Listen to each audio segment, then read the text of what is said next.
এর প্রায় পুরোটাই পার্শ্ববর্তী দেশ থেকে আসে। নেত্রকোনা ৫ আসন থেকে নির্বাচিত মাননীয় সদস্য জনাব মাসুম মুস্তফা, সময় ১ মিনিট। মাননীয় স্পিকার, আপনাকে ধন্যবাদ।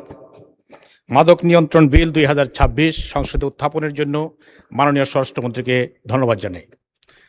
মাদক নিয়ন্ত্রণের জন্যে উনি যে বিলটা নিয়ে এসেছেন, আমি মনে করি এর দ্বারা নিয়ন্ত্রণ সম্ভব হবে না। কারণ আমাদের দেশে যে মাদক ব্যবহৃত হয় এর প্রায় পুরোটাই পার্শ্ববর্তী দেশ থেকে আসে। আমাদের প্রতিবেশী যারা পার্শ্ববর্তী দেশ, পানির ব্যাপারে কৃপণ হলেও মাদকের ব্যাপারে বেশ উদার। যদি নিশ্চিত নিরাপত্তা ব্যবস্থা উনি করতে না পারেন, আমাদের বর্ডারগুলোতে এই আইন দিয়ে নিয়ন্ত্রণ করা সম্ভব হবে না।